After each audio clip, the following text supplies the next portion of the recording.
Even though I have cancer, I'm the happiest I've ever been in my life because of the people surrounding me.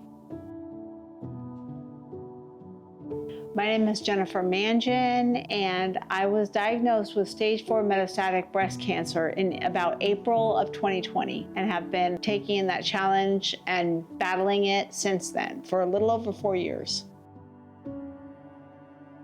It was in her bedroom, and she said, "Look, we don't have a lot more time, and we gotta make stuff count."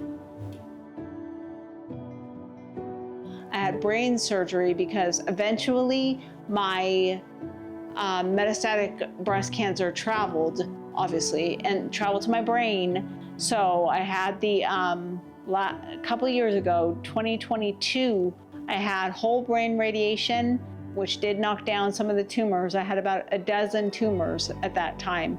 I have to say, my husband, his name is Chris, and actually I call him the BMEM because he's the best man ever made. So about a year after we got married is when I was diagnosed. She'd been suffering some back pain, and I thought, we'd been working out. I thought, okay, she just tweaked something in the gym, but it got progressively worse. And so one day she could barely get out of bed. I had to help her stand up, and she was crying when she did it. I took her to an orthopedic doctor, because that's what I thought it was. He said, she didn't hurt her back. He said, she's riddled with cancer. He said, the reason her back hurts is because the cancer's metastasized, attached itself to the spine. It's eating her vertebra, and her vertebrae are collapsing. She was starting, I think, to go downhill physically in terms of her mobility and strength, and her doing the workouts at Alloy seemed to have slowed that down considerably. The better your overall health is, the longer you're going to last, with this disease. Of cancer, and when you hear stage 4, you automatically think the worst. But I'm glad she's proved us wrong. She's stronger than everyone out there.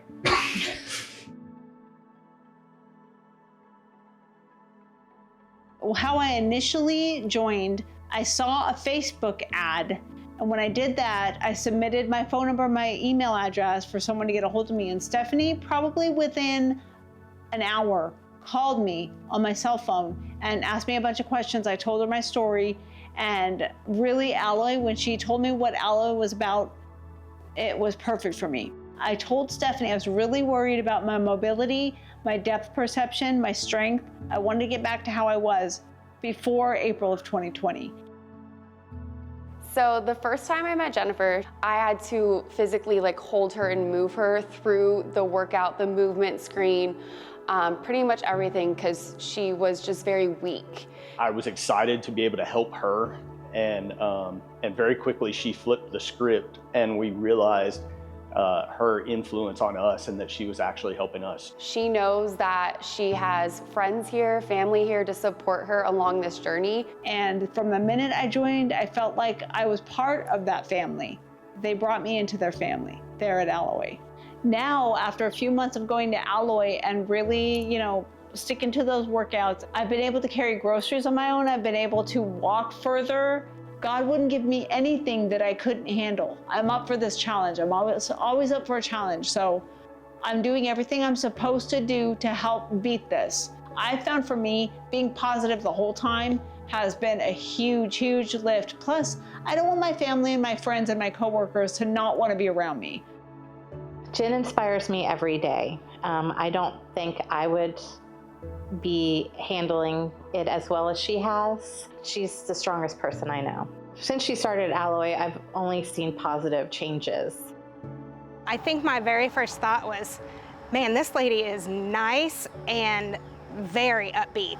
She is our biggest cheerleader. She's always positive. She's always calling us out by name and telling us what a great job we're doing. She just keeps coming and pushing through and powering on, and we all know what she's going through. And I don't know how you can compete with that.